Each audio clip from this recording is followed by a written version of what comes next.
So today we will be starting on the topic is everybody, as we have circulated in the WhatsApp group also. It's about the surgery and the patients on anticoagulants. It's a huge, a risk factor when we go for the surgery. And there are many notions, there are many myths, there are many guidelines. So how to get about it, how to know about it, how to get properly aware about it. It's a very difficult scenario sometimes. So by starting today, we will have our academic facilitators who will be introducing our panelists and moderators, and they will be helping us in between also. So first is Dr. Ananya Ray. She has just joined our AIMS Mohali as assistant professor. She did her SRship from PGI Chandigarh, and she is a recipient of many awards and many fellowships. I don't want to discuss in detail because that will be taking a lot of time. Similarly, for Pooja also, she is a especially onco-anesthesiologist now. She's doing an associate consultant at BLK specialty at Max Hospital, and she is also recipient of many gold medals. So together they will be hosting the show. So without wasting time, I request both Dr. Pooja and Dr. Nanya to start the proceedings from here.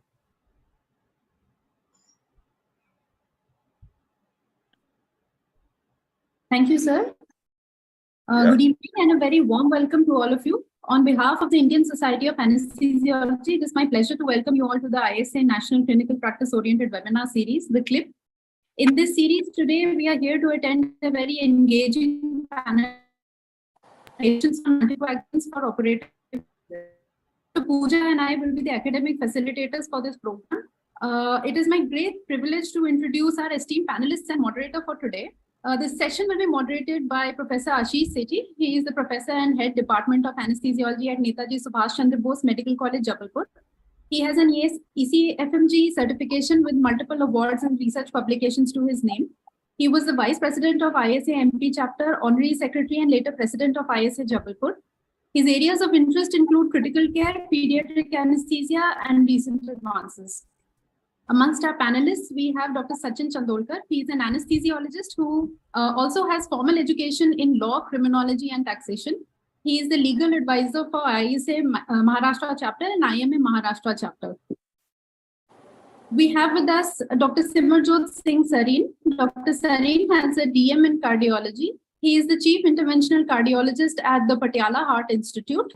He has an experience of more than 10,000 transradial interventional procedures and is reputed in performing large and complex variety of interventions, including device closures and AICD insertions. He has a special interest in preventive cardiology and has a number of publications to his name. I request Dr. Pooja to introduce the remaining panelists. Thank you, Dr. Ananya. A very pleasant evening to all of you.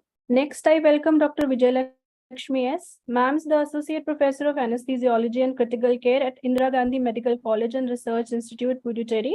Her areas of interest are regional anesthesia, ultrasound application in anesthesiology and ICU, pediatric anesthesia, and difficult airway. She holds the European Diploma of Regional Anesthesia and Acute Pain Management from ESTRA. She has been a national faculty at ISACON, AURA, and RSACP-CON. She is also a GC member of RSCP National and has several research publications in peer-reviewed international journals to her credit. Next, I welcome Dr. Neetu PV. She is the additional professor of anesthesiology at Amrita Institute of Medical Sciences, Kochi, Kerala. She has over 55 publications in various national and international journals. Her area of interest include obs anesthesia and onco-anesthesiology. I now invite Brigadier Dr. Rahul Yadav, sir. He is professor and head Department of Anesthesiology and Critical Care at Armed Forces Medical College, Pune. His area of interest are neuroanesthesiology, pain medicine, and emergency medicine. He has over 30 publications in indexed national and international journals. He is an editor and peer reviewer of various reputed journals from the specialty of anesthesiology, neuroanesthesiology, and critical care. He is the convener of specialist board in neuroanesthesia for National Board of Examination in Medical Sciences. He is also a governing council member of ISNACC and Emergency Medicine Association of India. He has the honor of being the first Armed Forces Medical Officer to be awarded Fellowship of International Medical Science Academy at Royal College of Physicians and Surgeons of Glasgow and Fellowship of Academic College of Emergency Expert. I now invite Dr. Amrita Rath. She is Assistant Professor Anesthesiology at Institute of Medical Sciences, Banaras Hindu University. She holds diploma from European Society of Anesthesiology and Intensive Care and is a fellow from College of Anesthesiology, Ireland. She has been the instructor of ACLS, BLS, trainer in ASPA PPLS, Singapore since 2018. She has around 22 publications and 3 book chapters to her credit. She has been invited faculty member at both national and state level conferences. And she has been the secretary, scientific co-secretary for Central Zone PG Assembly, UP SACON 2022, and scientific secretary for ISA City branch, and also an executive committee member at Aura India. I now hand over the platform to our esteemed moderator, Dr. Ashish Sethi, sir, to take this panel discussion forward.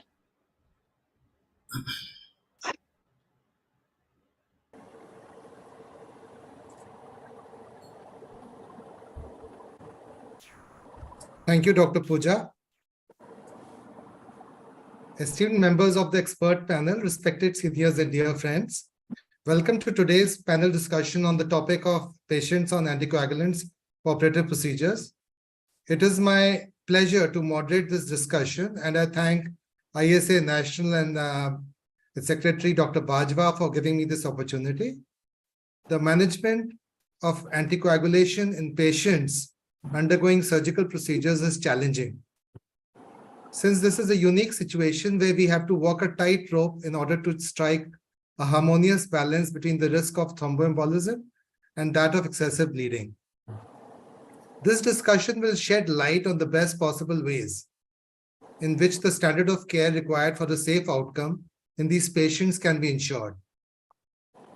Today, we have with us an eminent group of panelists who would be sharing their knowledge and expertise and experience of managing such patients. With that, we will kickstart the discussion with, it will be basically a clinically based, scenario-based, vignettes-based discussion. And the first scenario is a 76-year-old female is posted for open reduction and internal fixation of right intertrochanteric fracture femur that she sustained after a fall. She has a history of hypertension and diabetes since 20 years, for which she is taking treatment regularly. She is also on dual platelet therapy, namely aspirin and clopidogrel, for a stroke that she had 2 years back. Now, this question is to Dr. Amrita first. Dr. Amrita, how do you plan to proceed in general, for all such cases involving this balance? What is the algorithm that we follow? Okay, thank you for the question, sir. So in such cases where we have to see that there is a risk of thromboembolism as well as we have a risk of bleeding, first, in the process of the decision making, there comes 4 steps. So first we have to decide, we have to estimate the risk of thromboembolism in these patients. Second, we have to assess for the risk of bleeding, depending on the type of surgery and the urgency of the surgery. Third is we have to determine the timing of anticoagulation interruption that is needed, depending on the type of anticoagulant the patient is. And finally, we also have to consider if a bridging therapy is needed in these patients. So first, while determining the risk of thromboembolism, so basically we have 3 main pathological groups in which are prone for a thromboembolic risk. They are the patients who are on mechanical heart valves, or they have a history of atrial fibrillation, or in patients who have a risk for venous thromboembolism due to other causes. So coming to the mechanical heart valves, so any patient who has a mitral valve are at the highest risk for thromboembolism.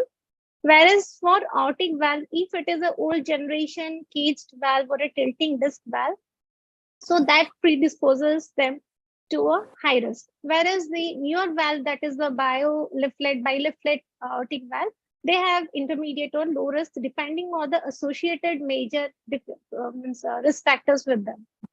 There is also, sir, one scoring system, that is the CHAD S2 VAS score. The component of CHAD S2 VAS score is for C, it is a mnemonic basically. So C is for congestive heart failure.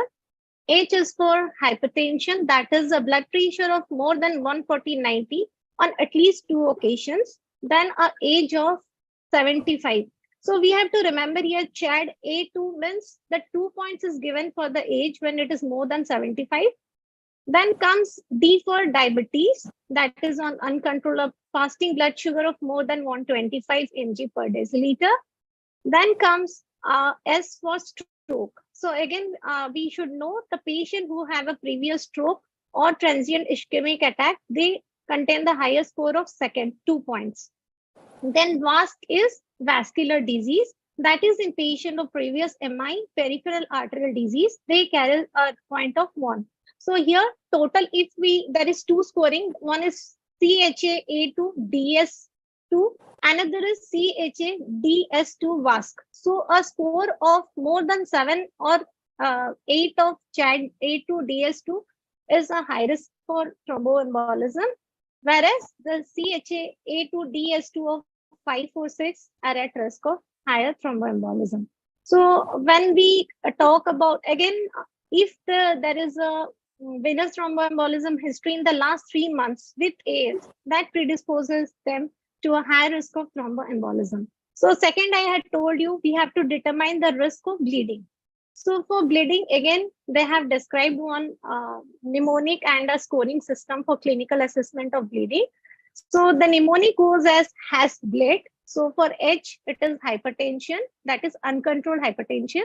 For A, it is an abnormal LFT, renal function test, or a liver function test. For S, it is the stroke. And here, everyone is given a point of 1. So for B, it is a bleeding tendency or predisposition. Then comes your L is labile INRs, that is patient on warfarin. And E is elderly patient, the age more than 65 years of age. And last is D. D is drugs, like they are on the patient is on drugs like aspirin or NSAIDs.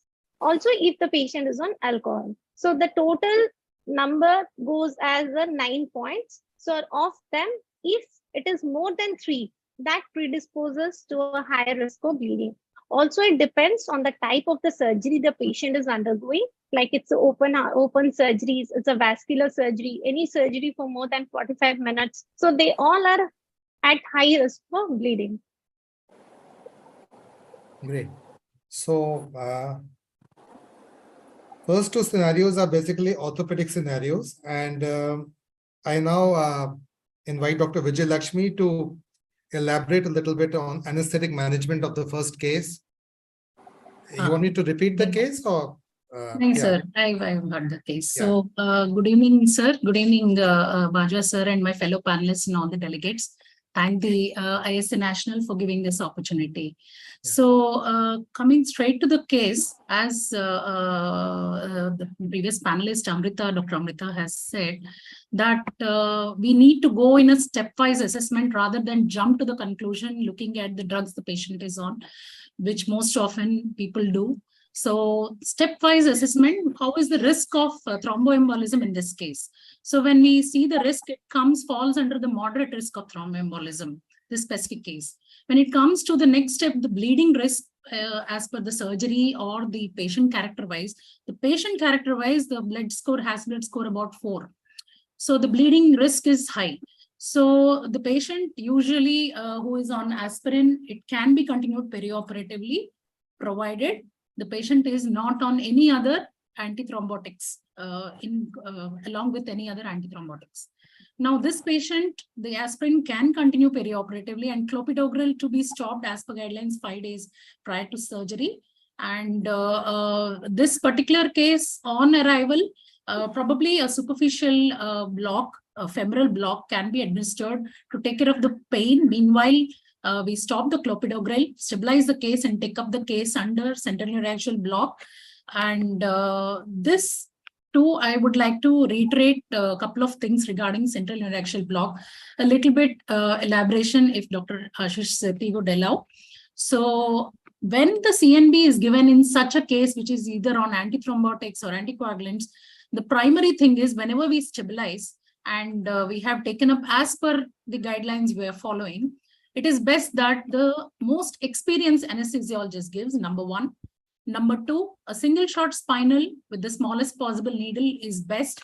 All these are to avoid your spinal epidural hematoma. Even if it is rare, it is described and it is life-threatening for the patient. So the CNB is the thing that we can give. But on arrival, a femoral block can be given, which is quite superficial. Even if the patient is on clopidogrel, probably it is amenable to compression so that a block-related hematoma is not formed. Here, I would like to say a few words about the spinal epidural hematoma, which we are actually worried about. So this is mainly seen in these patients who are on antithrombotics or not still, optimized, or if there is some kind of traumatic puncture at the site when we are giving it. Regarding the strategies, how do you reduce it? As I said, most experienced anesthesiologists should be placing the spinal in a single shot. If at all an epidural is necessary, there is a larger risk with the thicker needle. That is a risk of epidural. There is a higher risk of SEH, spinal epidural hematoma. So it is better avoided. And withhold the drugs whichever are needed as per the guidelines. And if at all a catheter is needed, it is best that you give in boluses rather than a continuous infusion. Why do we do it? So that if there is any any kind of progression of motor or sensory block or any bladder or bowel dysfunction, which can detect, early detection of SEH can be found out if you give a kind of a intermittent bolus rather than a continuous infusion. And we should remember one thing in CNB, on antithrombotics, any kind of difficult placement or a traumatic placement occurs with your spinal or epidural, we must remember the subsequent dose which you're going to start on the patient should be much longer duration than as prescribed in the mentioned in the guideline. Then subsequently, it is imperative that any case which comes for CNB, central neuraxial block, perform frequent neurological checks postoperatively. This is a must for all the cases which are on antithrombotics or anticoagulants, so that we can pick up the complication much early. And use always the smallest effective dosage of local anesthetic to detect the sensory or motor changes early. And as soon as you suspect an SEH, the emergency imaging MRI is warranted. And wherever it is contraindicated or available, CT can be used. And once it is detected, what is that we need to do is early neurosurgical consultation and early decompressive surgery. It is said that if surgery takes place less than 8 hours, the implications of the SEH long-term would not be there and recovery would be much faster. And that could be done with the emergency reversal of the appropriate anticoagulant medication used. In this juncture, if we can continue with the nerve blocks aspect of it, femoral block, why femoral? When we see the guidelines, the deep nerve blocks or the plexuses come with the same guidelines as with the central neuraxial block. And superficial nerve blocks, there is no withdrawal of antithrombotics is not compulsory. This is related to the block-related hematoma. But I would like to reiterate here one thing. You have given a superficial nerve block, but you feel that withdrawal of antithrombotics is not compulsory. Only we are viewing it in a very narrow vision of only block-related hematoma. What about the surgery? Say deep blocks, I'll just state some of the deep blocks and the head and neck surgery, deep cervical plexus, all your paravertebral thoracic blocks and upper limb, especially the infraclavicular brachial plexus block, lower limb, all the proximal approaches for the sciatic nerve block, all those come under deep nerve blocks and the lumbar plexus, etc. Superficial, when you come, all the abdominal nerve blocks and rest of the upper limb blocks other than infraclavicular and the distal limb blocks and sciatic lower approach, that is a popliteal approach, and femoral, all of them come under the superficial nerve blocks. But when you give these blocks as an anesthetic, that is, you proceed the case, let's say the foot surgery, suppose you have given a superficial nerve block and you proceed with the case with the ankle blocks, the bleeding due to the surgery is increased. This one thing we have to remember. And the guidelines are there only to guide how we go about, but individual patient, we have to take into concern when we are deciding which block. So that is one thing which I wanted to reiterate regarding the deep nerve blocks and the superficial nerve blocks. One myth most people have is that ultrasound guided regional block, yes, I'm safe. I'm always putting in a Doppler, so it is safe. I will not encounter a block related hematoma. No, it is not that way. Even if your Doppler in place, very small vessels you may still not detect.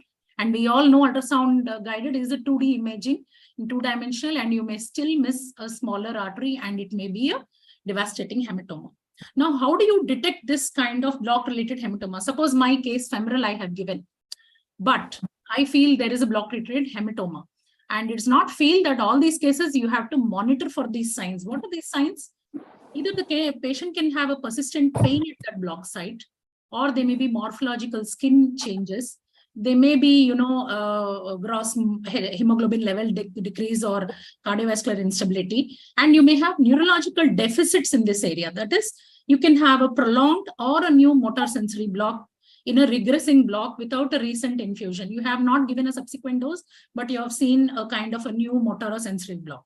So these are the signs which have to be picked up in the PACU. These kind of cases have to be observed and picked up early so that it would not cause any kind of nerve injury, long-term nerve injury. And it is always safe if you're putting a catheter, say femoral catheter, give intermittent dose of LA rather than a continuous infusion, and you use the, as I said, the smallest effective dose of local anesthetic. And regarding the guidelines, I don't want to scare telling about all the guidelines. They do not define the standard of care because of the limited clinical data. It is only to replace, they're not intended to replace a clinical judgment as applied to a specific patient scenario. What can be used clinically in practical aspects? What can be used? For, there is a huge list of all your drugs and pre-op, when do you stop, when do you restart? It is best we follow the recommendation, place visual aids in the PAC, in your OT or the PACU, and so that you do not miss these crucial interventions, interval recommendations. Second thing is, all of us have a mobile. We can use the COAGS app, COAGS app. It's an important app which can recommend the time intervals for the anticoagulants used as per the latest ASTRA guidelines.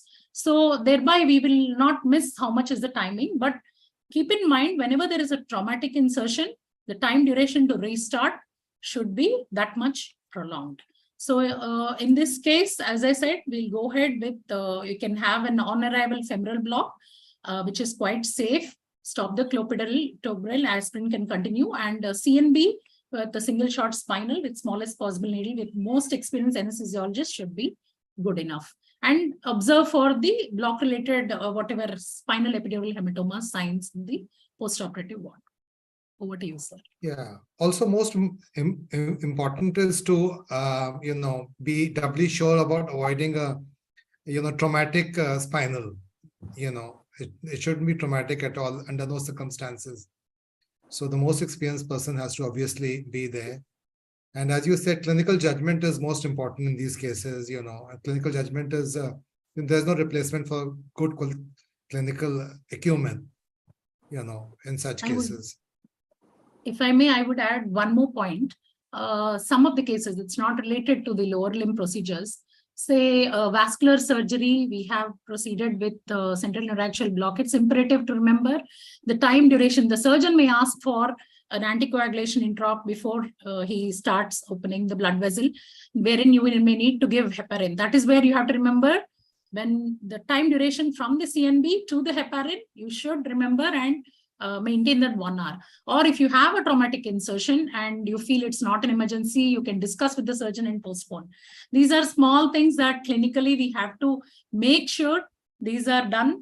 So these timing, Yeah, I'm sorry. So these timings, as you very rightly suggested, we should have right there in the OT itself, for ready reference, it should be available. And there are apps like Thrombosis Canada is an app. There's another app from the US, and there's Apple has an app. Yeah. Yes. So they have these apps nowadays. So people who are technology friendly can always use these apps, right? So now we move on to the next scenario, which is also from orthopedics. And that also goes to you, basically, Dr. Vijay Lakshmi. A 68-year-old male patient with a history of atrial fibrillation and stroke less than 3 months ago on warfarin had a road traffic accident and right upper limb both bones fracture, posted for ORIF. Plan. Okay. So this case, once again, as we take the stepwise assessment as per the thromboembolic risk, based on the patient's characteristics, what is the risk of bleeding as per the surgery wise, it comes under a high thromboembolic risk since the patient had a stroke 3 months ago with atrial fibrillation, and low risk of bleeding as per the surgery wise. And if it is in this case, we should avoid any kind of deep blocks. If you're going for the upper limb both bones fracture, we stop the warfarin the patient is on 5 days prior. Check the INR, bridge it with low mercurate heparin 3 days prior, start it and discontinue 24 hours before surgery. And then administer blocks, anything other than intraclavicular. Probably I would give a supraclavicular or an axillary block, ultrasound guided.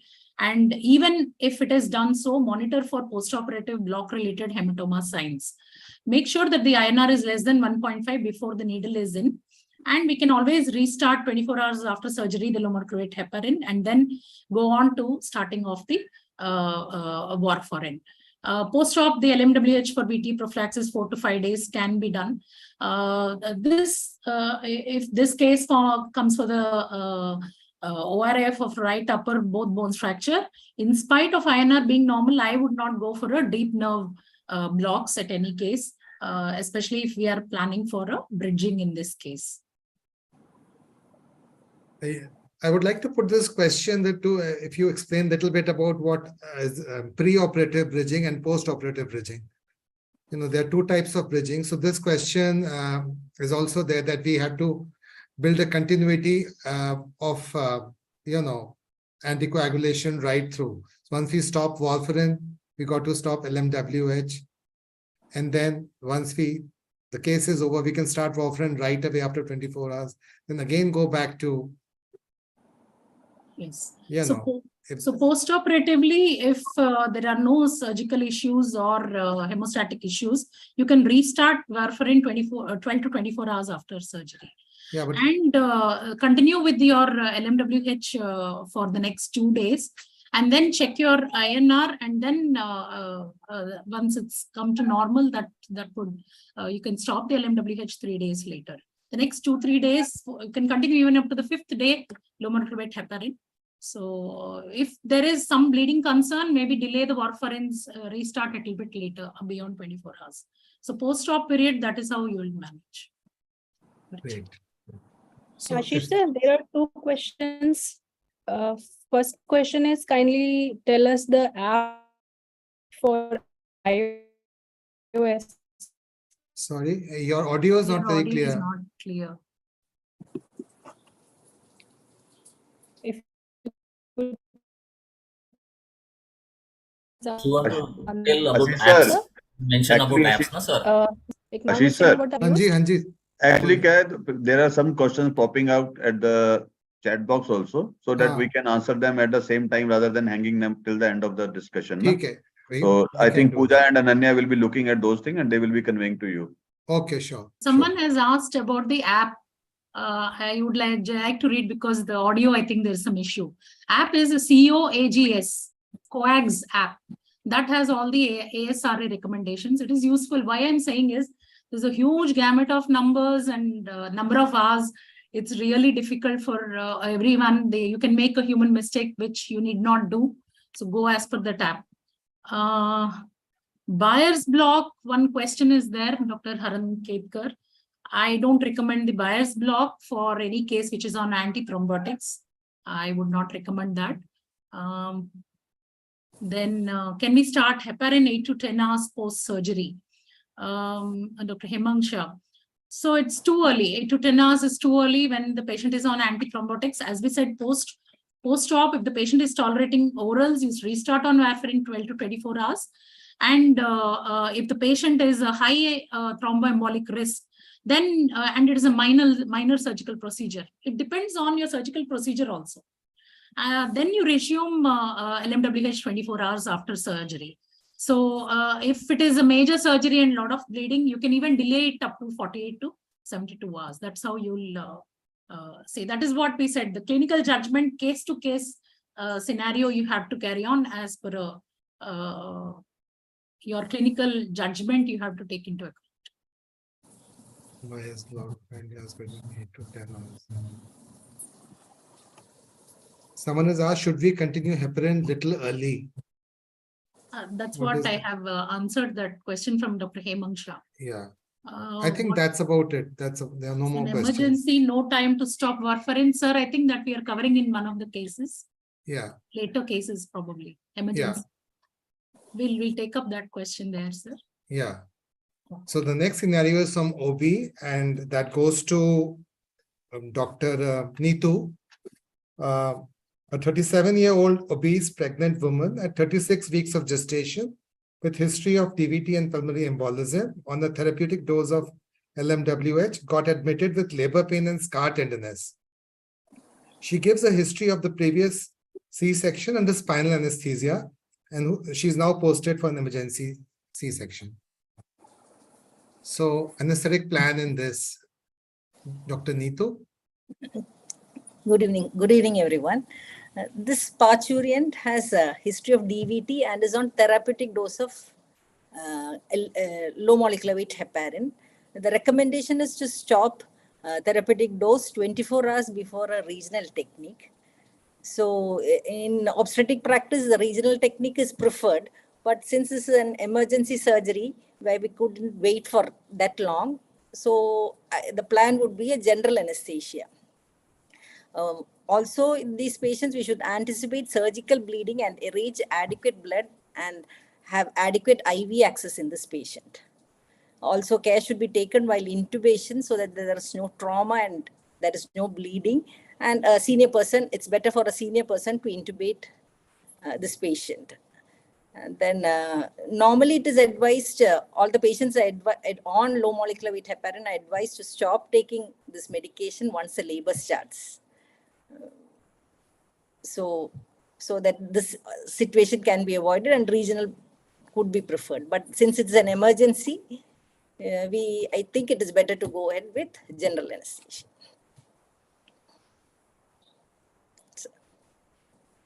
Well, thank you, Dr. Neetu, for a very lucid explanation. That was really quick and nice. So if anyone has any questions from the audience, Dr. Neetu will be happy to take them. Or any of the panelists or me, any of us can take the questions right now. So with that, we'll take a break from OB and move ahead to neurosurgery. And this question is for Dr. Brigadier Yadav. A 74-year-old man with a background of ischemic heart disease, hypertension and mechanical valve replacement, following significant mitral valve prolapse, presented to the emergency department with a subacute history of generalized headache, confusion, and vomiting. There was no history of recent trauma. His regular medication included warfarin 4 mg once daily. He was otherwise fully independent. On examination, the patient was alert but disoriented with a GCS of 14/15. Lab investigations revealed normal foot blood count and biochemistry. However, the INR was 5.5. CT of the head revealed large right-sided hemispherical intraparenchymal hemorrhage with evidence of a small right-sided subdural hemorrhage and infratentorial hemorrhage as well. Based on these findings, the patient was posted for an urgent decompressive craniotomy. Yeah. Good evening, sir. Good evening, ladies and gentlemen. Sir. Am I audible, sir? Yeah, very much. Now, sir, this is a actual big conundrum for a neuroanesthesiologist. And the guidelines don't help us much. There are no controlled trials to indicate how to go about. So from the available literature, the Neurocritical Care Society has formulated guidelines. So I'll just stick to those guidelines. As far as the patient is on dual antiplatelets, so as far as the reversal of the antiplatelet therapy is concerned, if the patient is not going for any neurosurgical intervention, it is not recommended because evidence doesn't show any benefit of reversing the antiplatelet agent. But since this patient is going to undergo a neuro intervention, so in those circumstances, what is recommended is SDP transfusion to reverse the antiplatelet action. Now, coming to the warfarin, sir. The warfarin as we know, is a vitamin K antagonist. So, if a single dose of vitamin K 10 mg IV can reverse the action, but it will take a long time to act. Maybe even 4 hours, more than 4 hours. And the problem here is that many times what we call the horses have already bolted the barn. The expansion, the hematoma expansion will occur within the first 2 hours maximum. As per the guidelines, we can combine vitamin K, single dose 10 mg IV with FFP 10 to 15 ml per kg. But again, the problem is that what we are looking for is to reduce the INR to less than 1.4 within 4 hours. So even the combination of vitamin K 10 mg IV and FFP 10 to 15 ml per kg IV will not, in most cases, will not lower the INR to less than 1.4.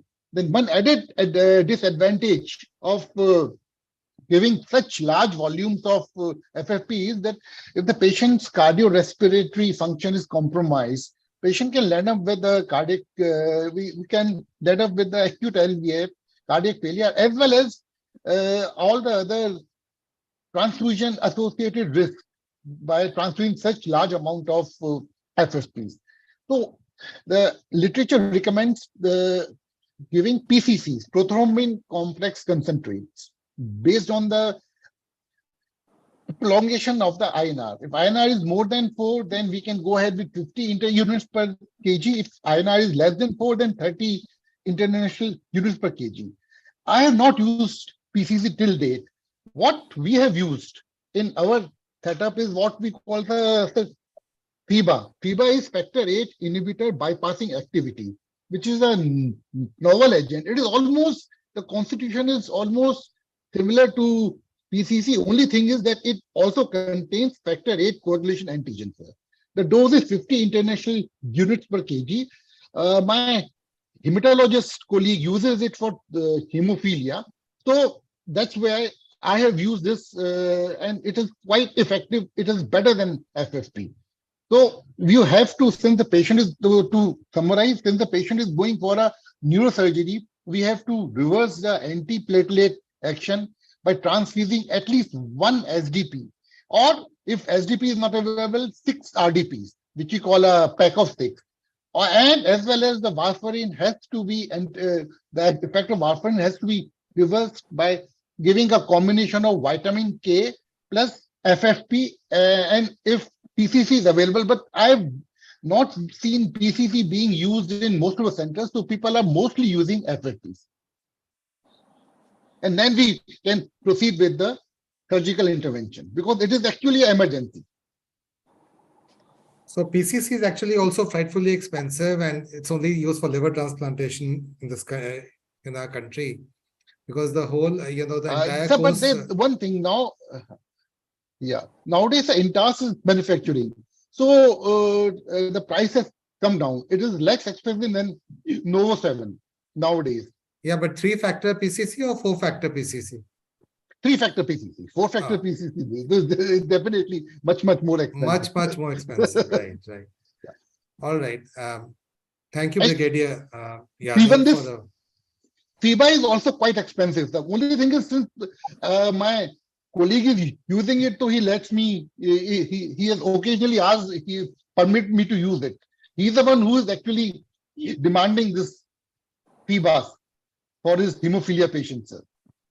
In our setup, so we just stick to FFPs, good old FFPs. We keep on giving them 2 units IV by rapid infusion, and we check INR every half an hour to 1 hour. And if it doesn't improve, we keep on giving a loop diuretic along, to take care of the overload. That's what we do. The only drawback is definitely FFP are the most widely used. I would say 99%. Only thing is the time period. If you cannot bring down the INR to less than 1.4 hours, most of the times, as I said, the damage has already occurred, sir. The hematoma is already expanded, sir. Right. Very true. So thank you very much, Brigadier Yadav. And the next question now goes to Dr. Sachin Chandolkar. Good evening. As you're from a legal background, we would like to have some legal inputs from you as well. So suppose there's a patient who, there's unanticipated heavy bleeding, after a C-section, and people are working on the lines of PPH. But on detailed review of the file, people find, it is revealed that the patient was on a anticoagulant, actually 3 anticoagulants, and that was missed. So what are the legal repercussions in such a scenario? So first of all, I thank you, ISA National, for giving me this opportunity. So it's a hypothetical. It's a hypothetical scenario. Yes. This topic is very vast for legal point of view, and there are so much lacunae in this. I will first of all mention all these, then I'll answer the questions. First of all, there is a lot of guidelines on these anticoagulant factors and their stopping and interruption, bridging, and all. And these things, patients are mostly old ages or trauma or ops patients. These are the mainly concerns in legal patterns. So first of all, there are what I want to share is there is fixed number of days or hours given in guidelines, in every guidelines. But with that, we should be going with laboratory testing. But there are also some lacunae on that there is no specific testing on how much drug remaining in blood or concentration measuring. Testing are not able to or not available in now in India also. So I'm going to on your topic. Person who is no, but there's a catch in this case. There's a catch in this case, and that is the patient. Never gave that history. The patient and the attendants never gave that history. In NMC's charter also, patients rights. What patients what I can say is he should mention his detailed history to the doctor. This is the first part. It should be given by patient. That was the obligation for patient. But sometimes this not happen in our areas also or in any part of India. The first thing is the patient never explain or never mention about you about her condition related to the thromboembolic or anticoagulant drugs treatment part. So this one is the very tricky thing. You have to be as a Boehm's test.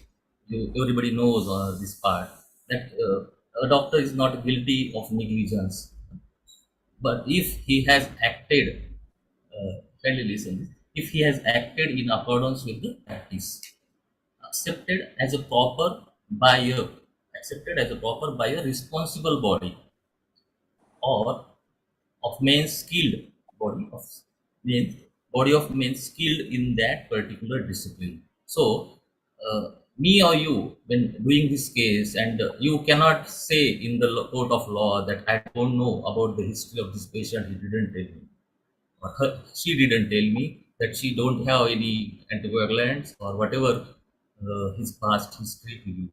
This one will be very much what I say cannot accepted back in court of law. So the onus is on the doctor to prove his innocence, right? Yes. And how does he do that? So for if I am in this scenario or anybody, I will, it's an official, I can explain on that also. Kindly don't, can you able to mute for this, or this is not official to explain to other also. But I will tell Yeah. you. So there's Uh, one question for Dr. Simajot Singh Sareen. Yeah, good evening, sir. We wanted your opinion on patients who you treat this glycoprotein 2B3 inhibitors very frequently, abciximab, tirofiban, and eptifibatide. So, what is your take on these drugs? Suppose, how dicey can they be for us anesthesiologists if these are being used and the same patient lands up with the emergency right away? How do we deal with that? Basically the narrow therapeutic range of these drugs, and with that, this affects the diet and patients other drugs and antibiotics also. And what I first of all mention on that any guideline is like, even Vijay Lakshmi ma'am also told us a lot of guidelines on this. So first of all, any guidelines mention about that this hours or this days should be hold and this interruption is there. But with that, you should go with laboratory testing like PTINR and ATTP, and then go for any procedure or any interventions. Right. Thank you, doctor. Now we go back again to After that, in between, when you give me some time, I will explain the cases on this. sure, you can Yes. take to your time. We can come back to you again Thanks. because the Thanks. legal issues, because with your legal expertise, we need to exploit that as well, So, right, in this thing. And the next scenario is also on obstetrics, and we go back to Dr. Neetu. A 24-year-old primary gravida, a known case of rheumatic heart disease, underwent mitral valve replacement with a mechanical valve and is on a therapeutic dose of low molecular weight heparin. During her first trimester, she was switched over from warfarin to LMWH to tide over the period of organogenesis. During the second trimester, she was again restarted on warfarin. At 37 weeks, she was started on IV unfractionated heparin, 5,000 international units TID, and was planned for elective C-section due to a diaphragmatic hernia in the fetus. Coagulation parameters, including the PTT, are normal. Now, this is a pretty straightforward case. So, Dr. Neetu, are you there? Yes, sir. And this, to summarize, this patient is a rheumatic heart disease patient on therapeutic dose of on heparin, and is posted for an elective cesarean section with a normal coagulation parameters. Now, usually in pregnancy in first trimester, the warfarin is because of teratogenicity, it is changed over to low molecular weight heparin, and in the second and third trimester, warfarin can be restarted, and towards term they are put again on heparins. The recommendation with heparin is that it should be stopped for 6 hours after the last dose of IV heparin. And so since this is an elective surgery, we could wait. Since it's an elective cesarean section, we could wait for 6 hours and give a spinal anesthetic and go ahead with the surgery. Sir? All right. Very nice. So anyone has any queries? Because these are the most important, most common scenarios that we face in day-to-day practice. Obstetrics, orthopedics, regional anesthesia, dual platelet agents. These are the most frequent, common scenarios that we encounter, actually. So Sir, I think there, sir, this is Dr. Rahul here, Brigadier Rahul. Yeah, sure. There's one, I think, question in the chat box regarding the factor 10A inhibitor, Rivaroxaban. Yeah. So I'll just say that all guidelines recommend, as far as factor 10A inhibitors are concerned, they recommend a preoperative pause of at least 48 hours, regardless of renal function, sir. Now, the French working group and the European Regional Anesthesia Society has recommended a longer pause of 72 hours, again regardless of renal function, while the American College of Cardiology suggests 72 hours if the creatinine clearance is less than 30 ml per minute. Now, this is where the dabigatran becomes important, because all guidelines recommend a pause of at least 96 hours if the creatinine clearance is less than 50 ml per minute. So 48 hours to definitely. And then the French working group has advocated 72 hours. And if the creatinine clearance is less than 50 ml per minute, then 96 hours for dabigatran. No, the guidelines also mention, Brigadier, the guidelines also mention the risk of the surgical procedure. Yeah, That's a low risk or a high risk. If it is a low risk procedure, then guidelines are different. If it's a high risk, then guidelines more than 48 hours. For low risk, it's less than 24 hours. So this section on procedural bleeding that Dr. Amrita went through, I wish we could share the screen so we could do that. That's not happening actually. So it's 24 and 48. And for dabigatran, we have to avoid it if there's any question with renal function at all. But one thing good about dabigatran is we have a reversal agent. This is also very expensive. Very expensive. Very expensive, sir. First of all, yes. If I may come in. Yeah. For dabigatran, if the creatinine clearance is has been checked, then only you can give a gap of 3 days. If it is not checked, which is usually done, it is 5 days of, you have to give that 5 days gap before the central neuraxial block. Yeah, but it also says that if creatinine is drastically low, less than 15, then better to avoid. Yes, better to avoid. Dabigatran. Yeah. But these drugs have come as a big saviors for, because of the ease which they can be used and very predictable pharmacokinetics as well. You can extrapolate it to clinical very easily. And titrable also. The dose is also very easily titrable compared to warfarin, sir. Yeah, back in the day that, so that's and it. And the best part is that there's plenty of evidence that if patient has an ICH linked to the use of anticoagulant, then if the patient is on these direct acting oral anticoagulant, the expansion of the hematoma is much less and the functional outcome is better. First of all, the incidence of hematoma is less than if the hematoma occurred, then compared to the vitamin K antagonist. Warfarin, the expansion will be much less and the functional outcomes are much better. True. Yeah, agreed. There's one question about LMWH, I think, sir, for spinal. If I can take that. LMWH not contraindicated, provided you give that time period.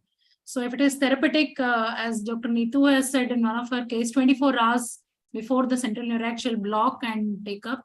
And if it is prophylactic, then 12 hours is sufficient, provided your coagulation testing it is done. In the guidelines, it is clearly written, not only the duration, but also your testing also should be done. That is what is the underlying thing I wanted to say. So before I forget, I have another question for Dr. Serene. Dr. Serene, what do you have to, message for us? I had a query about IVC filters. Yeah. IVC, are you using IVC filters? How common are they in this country? Do we use them or not at all? Basically, IVC filter still has a very gray area of treatment, because most of the indication is that this is to be used when there is a recurrent pulmonary embolism and you are not able to give anticoagulation. So that is the only indication of putting the venous thrombo filter to prevent the pulmonary embolism. But in fact, it itself is a cause of thrombus in most of these situations. So guidelines still doesn't have class 2 indication or class 2A or class 1 indication. In certain very few patients, it is used. It is not a very commonly, although it is a very easy procedure to be done. It is self-expanding filter is a 5-minute job for most of the cardiologists. Still, the long-term benefit to the patient is not very fruitful. So usually we avoid the use of filter in our situation, in our setup. Okay. So Right. another problem is that the IVC filters are themselves inherently thrombogenic. Yeah, that's And that's then the point. they can be associated That's with the point. multiple short-term and long-term It complications, sir. itself is a cause of thrombus. So you are preventing a thrombus, preventing anticoagulation, oral anticoagulation with a thing which is in fact itself a predisposing cause. So it will remain a gray area. Earlier it was trend to use venous filter in most of the pulmonary embolism recurrent patients, but long-term randomized trial hasn't shown much benefit. So on the same note, I would also want you to decode for us, non-cardiologists, the difference between, drug-eluting stents and the other stents. Yeah. Metal stents. So what is the difference and why the difference in 6 weeks and 6 months? So, isn't it? So if drug-eluting stents, when they came into they clinical require a practice, longer duration of yeah. So, 6 months. Yeah. being eluted with a drug, it was a boom actually. Earlier, bare metal stents were used after the just ballooning of artery. We used to use a bare metal stent, but they usually restenose. They get blocked after a few months, say 6-7 months. They used to get blocked, and drug-eluting stents had a drug which prevented that restenosis of the stent. But the negative part trade-off was that these drugs predispose that stent to clot early in few hours or few days. That was labeled as a stent thrombosis. Still, it is a concern in few patients and few setups. But with the new generation of stents, the stent thrombosis or blocking of that stent, sudden blockage of that stent in early pre-PCI time for a few days after the PCI has decreased. So regarding your question that bare metal stent, they are more prone to have restenosis after few months or few years of the implant, but they have less chance of thrombosis. They are less thrombotic risk with bare metal stent. So long-term benefit is not good. And once drug-eluting stent is employed, usually there are few chances, not the number is not very big. It is around 0.5% of the cases, especially on the clinical scenario, that they do get blocked within few days or few hours, or even on cath table in few of our patients. So that is the cause due to that drug which is used to prevent the endothelialization of the stent, early endothelialization, or you say revascularization that get blocked. So if patient, let's say in a clinical scenario, if you are going to operate a patient with a bare metal stent, it is good for anesthetist and surgeon, even for cardiologist, to give a clearance rather than if patient has a recent deployment of a drug-eluting stent. But at present, I should highlight that most of the clinical setups, other than few institutes, are not using bare metal stent at present. So it may be a trade or something related to clinical scenario. Bare metal stents are rarely used at present. So most of the drug-eluting stents are used. Okay. Thank you, Dr. Sareen, for a very simple, lucid answer. We move on to the next question. Yeah. Yeah, we move on to the next question, which is a 66-year-old female with a past medical history of non-valvular atrial fibrillation, type 2 diabetes mellitus, and chronic renal failure, is scheduled for colonoscopy without a biopsy. She is currently on beta blocker, apixaban 5 mg BID and metformin 850 mg BID. Lab studies indicate an INR of 2.2. She denies any history of hypertension, stroke, peripheral arterial disease, congestive heart failure, illicit drugs, and alcohol consumption. Now, this is a pretty simple scenario. So anyone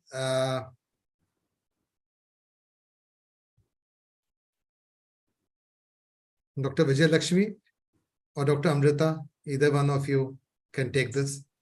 Dr. Amrita wants to take it. Yes, Dr. Amrita, unmute yourself.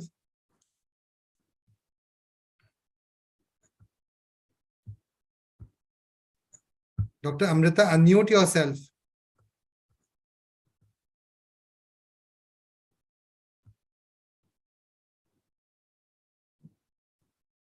She's muted. She can unmute now. Yeah. She left the scene actually. Okay. Okay. So, since this question, as you mentioned, the patient first, as I mentioned, there are 4 limbs. So first we will decide what is the risk, estimating the risk of thromboembolism. So as the patient is having no history of any hypertension, stroke, or peripheral arterial disease or congestive heart failure, so this poses the patient to a risk of low thromboembolic risk. Second limb of discussion was discussing about the bleeding associated with the surgery. So this is a colonoscopy though, but it is without a biopsy. So this is again a low risk procedure. So, and the third thing is the patient is on a directly acting anticoagulant, which is a short acting one. That is your apixaban. So just omitting the morning dose of apixaban on the day of the planned procedure will do. And even in few guidelines they say, as it is a low risk procedure, continuing also will not pose much risk of thromboembolism. Yes, yes, very true. So the very purpose of putting this question was to recapitulate the algorithm once again. With every scene, we got to go back to a good old algorithm, try to see whether there's a high thrombotic risk or not, try to see whether it's a bleeding risk or not, and then try to balance the two in a way that is best for the patient. So that is our aim, basically. We got to, and if, first of all, do no harm, if you keep that in mind, we'll be safe. So that is why this question was there. Can I share, sir? Can I share? Somebody has asked to give that mnemonic as we had mentioned, we had discussed. Sir. If that's okay, if you allow me to share my screen, I will give that free of sure. They'll have to. The host will have to make you a host first. He's already a co-host, sir. Sure, okay. But once you leave, then you. Sir, is my screen visible? Yeah, visible. Yes. Amrita, go ahead. Okay. Make okay, so again a recapitulation as I mentioned. Dr. Amrita, can you make it full okay, yeah, sure. I will do that. So as I mentioned, first limb was to determine the risk of the thromboembolism. So it has been categorized into high risk, moderate risk, and low risk. Again, there are 3 limbs.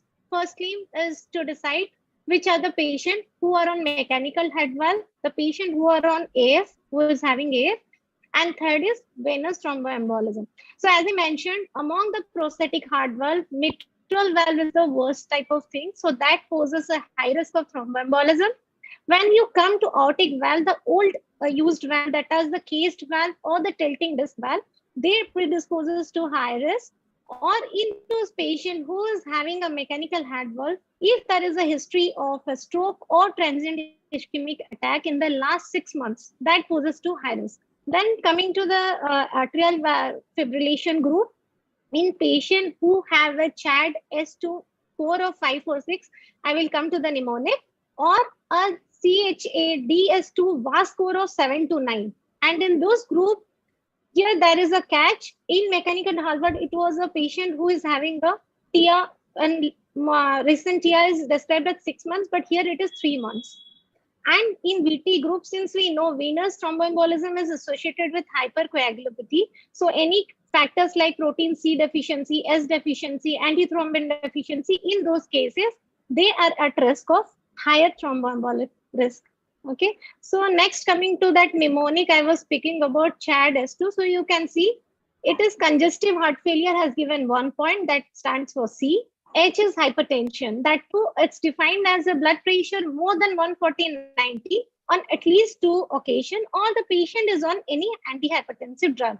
Again, since it is a letter has only H and not 2, so the point is 1. When you talk about age, if the age is more than 75 and it is 82, so the point is given as 2. So, and if the age is between 65 to 74, then the point given is as 1. Then come D. D is diabetes. So when the fasting blood sugar is more than 125 mg per DL, So that risk is given as +1. Then come S. S is again 2. That means the score is 2, and that is for the previous stroke, TIA, or any history of thromboembolism. And VASC stands for vascular. So if there is any previous MI, peripheral arterial disease, or aortic plaque, that is given as a point of +1. So if the child A2 DS2 score of, again I repeat, more than 5, or a CHA DS2 VASC score of more than 7, that poses the patient with a higher risk of thromboembolism, and they are at the high risk group. And finally, second step, as I mentioned, it was to assess for the risk of bleeding. For that, there is a mnemonic of has bled. Okay. For H, it is hypertension. Again, it's a given a point of 1. A is an abnormal renal function test or liver function test. Each of them is given a point of 1. So if both is there, it's a point of 2. S stands for stroke. Again, a point of 1. B is a bleeding tendency or predisposition, like hemophilia. Then comes as L. L is for labile INR, or in patient who are on anticoagulants. E stands for elderly. Again, here is a catch. Age is here kept as 65, whereas in case of thromboembolism, the high risk went to 75. And finally, D is when the patient is on aspirin, NSAIDs, and alcohol. Again, 1 point for aspirin or NSAIDs, 1 point for alcohol. So the total point comes to 9. When this score is more than 3, that is associated with high risk of bleeding. So actually, V stands for vascular, and sex category, SC is sex category, female sex. So female sex, females are more prone for bleeding. So females are more at risk here. Sir, Yeah. there is a question that was by Mayank about the garlic and ginger. So because these are the alternate therapies, they definitely have the drug interactions with the anesthesia drugs. Actually, these drugs, we can't find the, the clinical trials or the studies where these drugs are being used and their interaction with the anesthesia drugs, because these are this allium sativum, you call the biological name of the garlic and then the ginger. These are used mainly in the tropical countries. And when we go for the surgeries, maybe major surgeries or patient on antithrombotic agents, whatever it is, the risk of bleeding in these type of patient is minimal, because the long duration of these consumption of these medicines, these articles, if you go by the animal studies, they are published in the Western culture, where these are used minimally. So over the generations and generations, the effect, the immunomodulation, then the the effect of these Ayurvedic products is minimal on the bleeding tendencies in the tropical countries. Definitely, if you go by the Western literature based on the animal studies, they will say 5 to 7 days of stopping of these biological products, maybe garlic and ginger. But they are not. They are used so much in our country that when you go for a examination of the coagulation profile, you will get a normal coagulation profile. You will get a normal platelet count. You get a thromboelastography. You will go and find everything normal. So these type of the medicines, though I've also written an article around 12 years back on these type of things. Even that time also the data was not to be seen in anywhere, neither in the Lancet nor in the Medline or in the PubMed. So these all alternate medicines, they have been raised the queries by the Western societies. In Indian society, you go with the alternate therapy, every household, you are on alternate therapies. So how our coagulation is hampered? I don't think so, because our body is adjusted, is a compensator. The genetic remodulation has been done in the tropical countries, that these alternate therapies hardly affect on the bleeding. So I don't think so there is any harm in taking these type of medicine and stopping the anti-thrombotic agent, which are more scientific and evidence-based. That's what I can say to that query.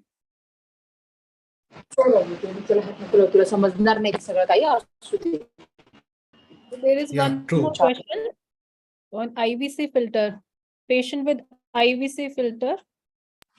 Sir has already, Dr. Sreen sir has already answered that. Okay. Yeah, he's answered that question already. On clopidogrel, there is a question for emergency surgery. So clopidogrel after blood platelet transfusion, first before once we are using clopidogrel, if we are not able to give 5 days, best one would be to do a TEG, which is not probably available in most of the centers. And if available, more than 50% of the platelet function is still there, then that is quite good enough. But if it is not there, yes, platelet transfusion, SDP, you can give and then take up the case rather than, not taking up. So any other idea on that, sir? Ashish sir, regarding clopidogrel? No, actually, your clopidogrel, we just have to take our chances because we don't have any gold standard to actually measure the effect. And it's a very dicey drug, being a P2Y12 inhibitor. It won't start from there. The hemostasis won't start. So the question of coagulation, this thing. So it can be very dicey, and because of the prolonged this thing, you got to stop it much in advance. I think thromboelastography is one option, whatever, if you have available. Yeah, single donor platelets is another thing that comes to my mind. SDP, that can yeah. be given and taken up. Sir, the biggest Sir. drawback about the Sir. clopidogrel thing is we don't have studies where clopidogrel was stopped 2 to 3 days earlier and the surgery being done. We don't have any data on that, how it really behaves. We have gone with the, a few studies based on what the clopidogrel affects, stopping it for 7 days for a major surgery, then 5 days for little less than major surgeries, and something like those guidelines are there, but not on concrete guidelines.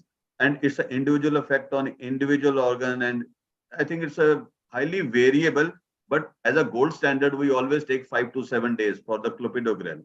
But ideally, if you get a data on the studies of these, because those are unethical studies, if you start conducting those things, the oozing part, mainly we are concerned with the oozing part, with the prolonged effect of clopidogrel. So we always go with the half time, the pharmacokinetics and the pharmacodynamics of the drugs. Considering those things, I think if the studies are done, we can come out in the future much, a better timelines when actually to stop clopidogrel, and what are the best tests to at least assess whether the surgery can be taken. Because emergency surgery we always take by, a consent, anything can happen on the table. But for elective surgery, we are always very careful.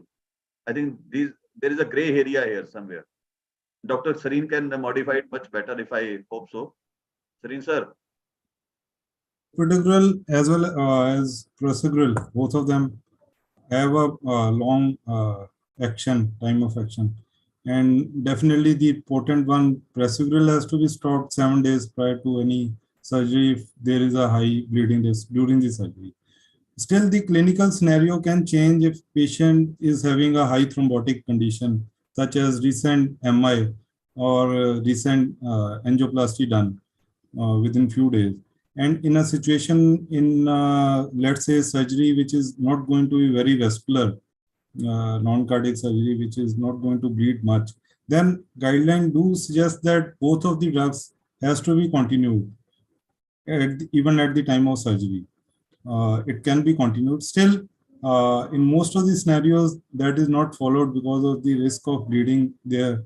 Then there is an option of shifting over to IV low short action drugs, such as earlier the question was about eptifibatide and tirofiban, as well as recent inclusion is IV cangrelor, which can be added on, let's say, 3rd day prior to surgery, or you can continue it till the time of surgery and can stop 6 hours prior to surgery. IV infusion of 3 of these drugs can be done.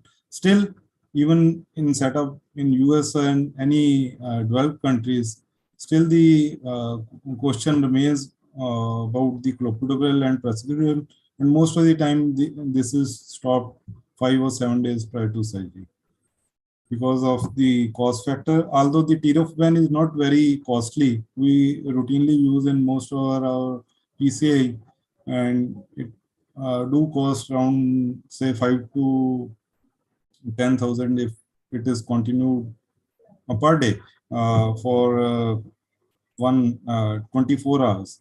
So it will not be a very cost costly drug. Still, in most of the setup, this is not followed. IV eptifibatide or IV cangrelor is not given. So best route is to stop the drug and continue with aspirin. Although in few centers, enoxaparin is used to bridge over, but there are not definite guidelines till date.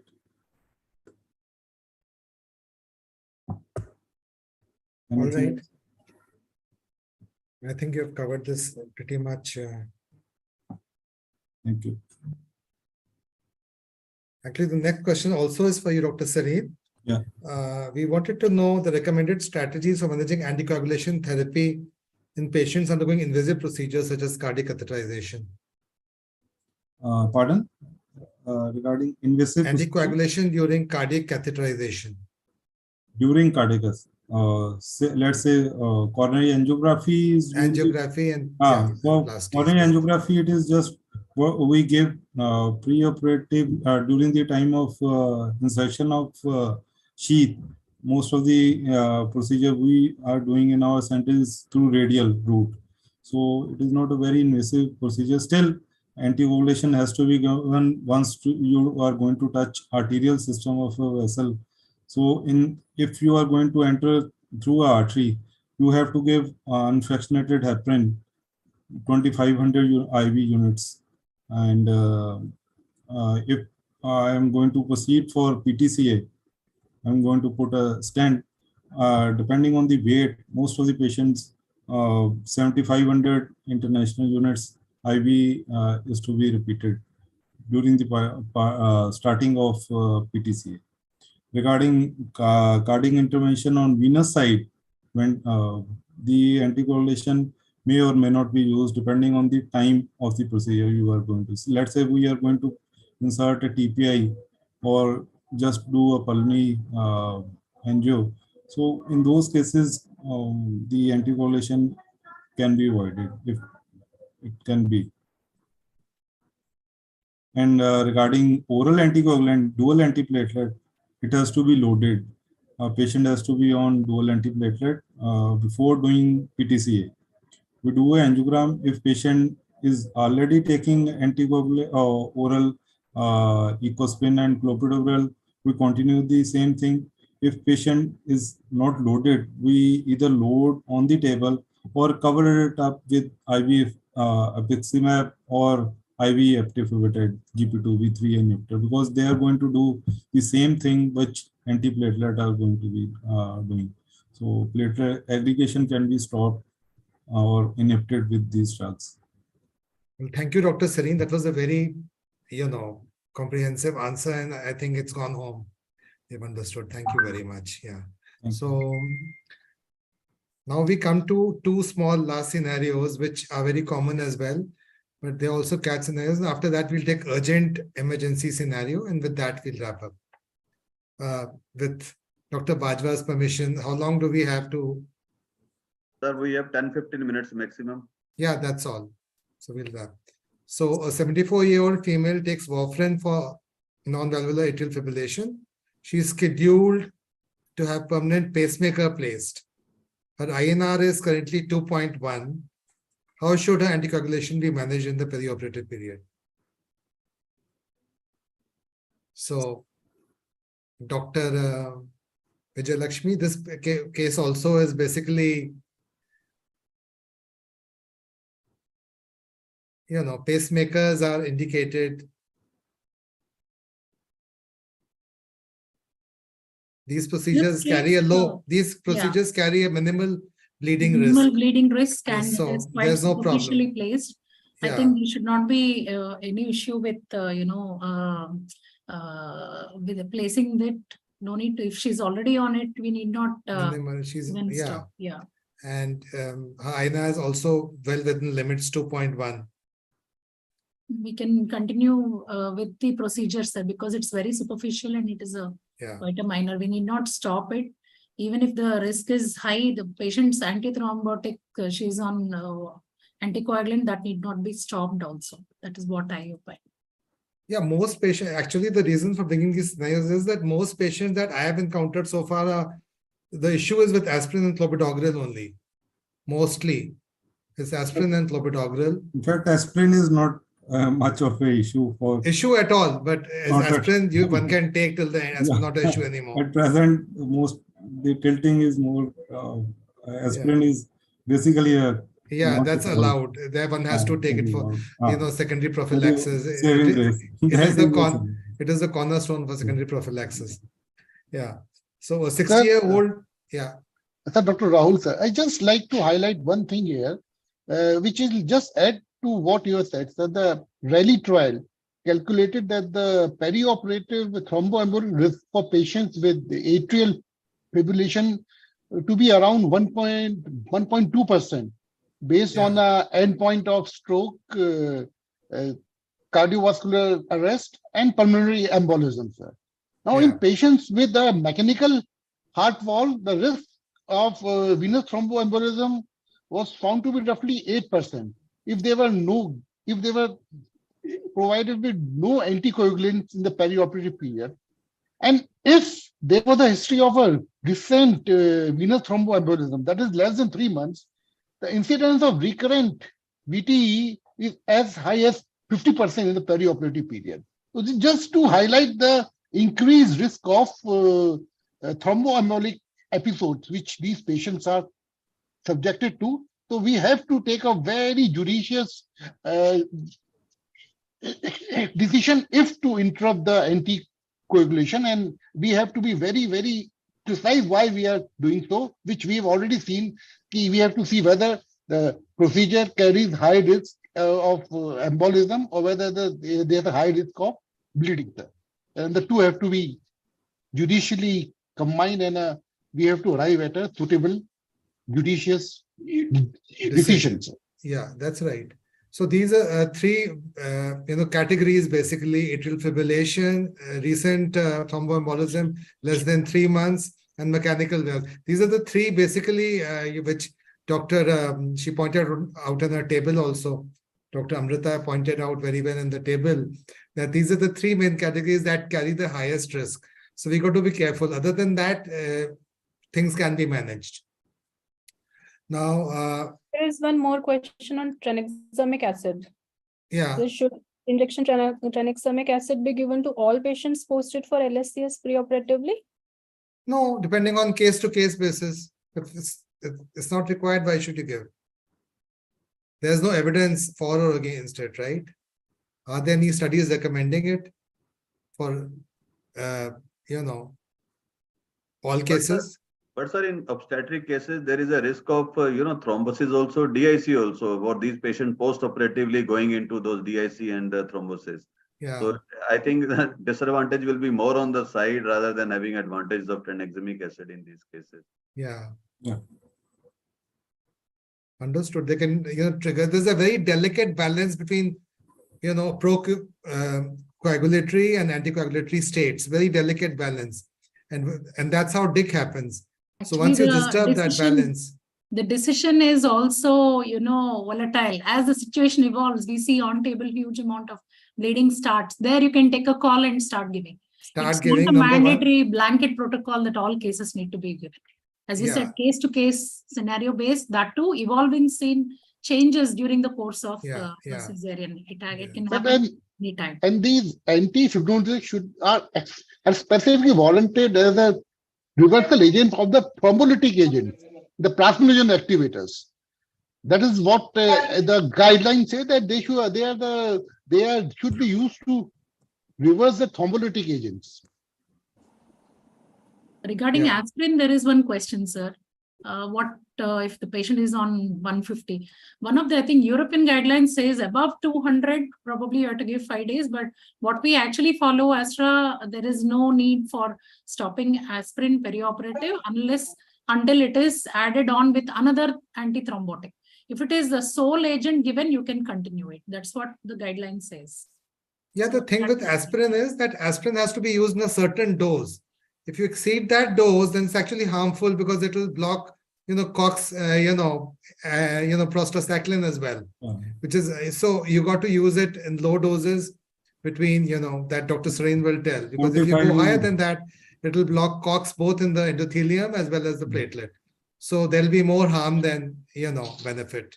So aspirin has to be used in lower doses always.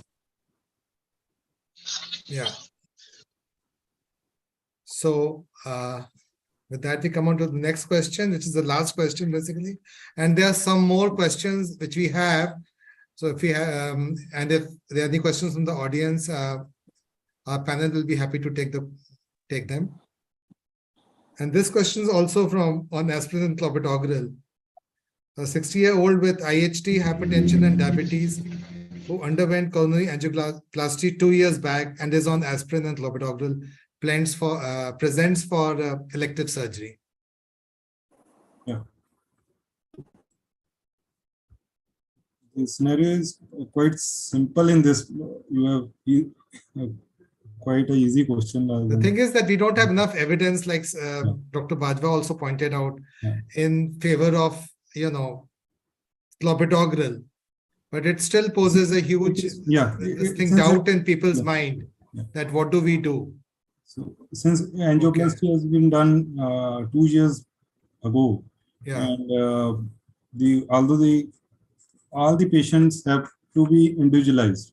Most of these angioplasties are not that simple. Sometimes there are more than 2 or 3 stents are deployed.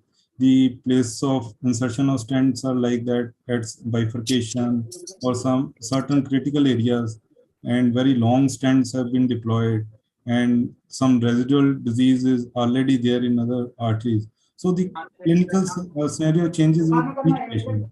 Let's say it is very simple case of a very stable patient with a single or 2 stents deployed in the coronary system. Then the guideline do suggest that ecosprin has to be continued, and clopidogrel has to be stopped 5 days prior to the surgery, or prasugrel has to be stopped 7 days prior to the surgery, and it has to be restarted. Dual antiplatelet has to be restarted within 24 to 72 hours post surgery. You can start it with the loading dose of clopidogrel if you want, or otherwise you can start at the same dose which the patient was taking earlier. Yeah. So these important decisions have to be made in collaboration with the cardiologist and the hematologist. They have to be on board whenever taking such, decisions. That's the take home, is that whenever we face a sticky situation, we should have the cardiologist alongside. His opinion is of paramount importance here. So, and also for medical legal purposes, documentation is important. That you have these people documenting whatever you do to keep yourself safe as well. With tomorrow, in case something happens, you have at least something to document. Yeah. Oh, one thing I just wanted to add regarding all the cases here discussed. The topic we are discussing is only from the anesthetic viewpoint. These cases, as I had said, whenever we go for blocks or CNB or something, the most experienced, I don't say the senior, most experienced anesthesiologist should be giving the blocks or the procedures. Similarly, the most experienced surgeon should be doing these cases. That is one thing which can decrease the bleeding, intra bleeding of the patient. So it very should well be, said. Yeah. Yes. True. So especially, we focus only on this aspect, but we cannot allow these cases, the patients who are on anticoagulants or antithrombotics, to be left to the junior most. Definitely a senior most should take up. And it's almost the decision making of when to start or restart and stop and restart, all these should be like a teamwork. So it should go very precisely pre-op what we had stopped. Did it really stop? Check those, check the charts, whether it has been stopped or some nurse has accidentally restarted it. It is our duty in the pre-op area, holding area, to again recheck and then only take up the case and restart. Make sure the restarting of the drugs is also important in the PACU, not just finishing the case and doing. So go back to the PACU and see, make sure that the drugs which have to be restarted, whether they have been restarted. It is also our duty as a perioperative physician to make sure the anticoagulation continues in the benefit of the patient. This is what I wanted to tell. Absolutely. Yeah. True. Sir, I slightly differ from here. The most experienced surgeon, the most experienced anesthesiologist, I slightly differ. The reason being, if you take the most experienced anesthesiologist, I think in India, 90% of them are not well versed with the newer technologies, the ultrasound and the airway gadgets. If you ask them honestly, they are not well versed. Their learning curve. I will go with at least 5 to 10 years younger than the senior most anesthesiologists who are well versed, who are teaching these manuals, who are doing the good work throughout India. Yeah. Similarly, if you go with the surgeon, the most experienced surgeons, what we are seeing in our setups in India, the most experienced surgeon, he just come for a small term, small time when a very important step is being done. Rest everything is done by just his associates. And by the age of the most serious surgeon is coming 60 years plus, he will have tremors. You want a person to be operated by I think majority of the surgeons have tremors, I think by that age. They become non-operating or supervising surgeons. I think from here, the people between 40 to 55 years, these are the best people to get into the scene. Yeah. That's my take on this thing. It's subjective thinking, but that's what I think the modern India Sir, I is meant taking. that No, no, only. it's not subjective. You have a Actually, point I there. meant You have a that very only. valid point. Experience, matlab, experience on giving that block perfectly well. That means the best surgeon and the best. I didn't mean the senior most, sir. What he means that I senior meant the most people same thing. I worded it differently. with more administrative responsibilities may not get much clinical time, you know, to Those who are more devote. hands-on should be doing. Yeah, that's right. More hands-on. I think the word should more have been that. hands-on, more hands-on, more and with special trainings. Okay. So Ashish sir, that is on the point. Vijay Lakshmi madam's note, I want to add one case on this regarding the information shared by cardiologists, hematologists, and other part in the perioperative area and post-operative area. One case is there. I just go through the lines that's important. One 32 years old pregnant woman who developed weakness of legs and was suspected to have spinal tuberculosis. Lower segment cesarean section was performed. Dr. Sachin, your voice is not clear. Okay, sir. So, 32-year-old pregnant female who developed weakness of legs and was suspected to have spinal tuberculosis. Lower segment cesarean section was performed and heparin was started as she was immobile. After that, vertebral surgery was performed and anticoagulants were stopped. After that, she died due to sudden onset of difficulty of breathing and started allegations by relatives. Then case was gone to medical board and they realized that why the heparin was stopped and who is stopped. Like that, the sharing is very much important between the perioperative area with cardiologists, hematologists, physicians, and surgeons and anesthesiologists. So it's very this anticoagulant area is very much complicated also due to guidelines and a lot of written on papers with that audio consultation means phone to the colleague that what you did and what you started. That will be also save you in clinical practices and practice. Yeah, another way to put it is that if the ship is sinking, the more people in the ship, the better it is. You know, if you are sinking, take others with you as well. So, you know, so the thing is that the more the better, the more the merrier. The cardiologist if he's on board, the case becomes strong. If the more people to document, better the case becomes. So one should, especially in corporate setups, one should keep that in mind. Another thing which we call is this management by group photography. Get as many people into the group as possible. Management by group photography. Yeah, true. ISA has been doing wonderful work in this, direction basically. So we have insurance and we have cover you and other things are coming up. So we are going in the right direction basically. So basically to wrap up, the take-home message really is we got to keep the algorithm in mind. Thromboembolic risk, bleeding risk, and balance the two. And also the gravity of the surgery, whether it's a minor or major surgery. These are two other things to be kept in mind. And collaboration between teams is very important. Should be a teamwork. And sir, I have a question to Dr. Vijay Lakshmi ma'am, sir. Yeah. My name is Dr. Amukta. Ma'am, I wanted to ask you, when you are discussing the scenario, the first scenario, you mentioned that the superficial block, like femoral block, even the patient is on clopidogrel, we can give. Yes, ma'am? Yes. And is it because it is superficial? Is it advisable to place a catheter also? You Because can place, yeah, you can place, because this case you have to tide over the 5 days time for your central uniaxial block, which you are planning. yes, ma'am. So femoral And is quite superficial. Even if there is a bleed, it is compressible. The idea behind superficial blocks, why you need not stop antithrombotics, or in this case, when thrombotic is being stopped for the next 5 days, you can as well put is that you're taking care of the pain aspect of the patient. correct, ma'am. While the patient is being, stabilized over the next 5 days. So you Right, can ma'am. place a Yeah. catheter, and if there is a hematoma, you can always, it is compressible. That is the idea behind giving superficial blocks. But deep blocks, no, you're not supposed to give. Yes, ma'am. I think we can also do a fascia iliaca. All the superficial blocks, deep blocks in fascia There's iliaca. other option other than femoral also you can do. But however, when you're doing a CC, that is suprainguinal fascia iliaca, you should be very careful. That is a deep circumflex artery which is standing just next to your placement where you place your catheter or a single shot. So you should be very careful while giving that block if you are giving suprainguinal.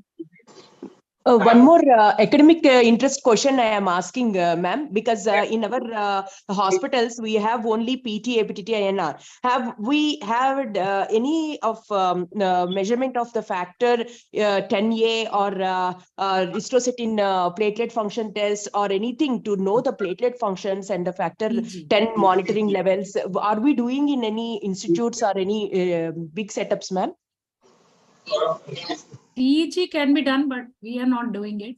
Anti-10A, we are not. I don't know if anyone else is doing. Kindly share your experience.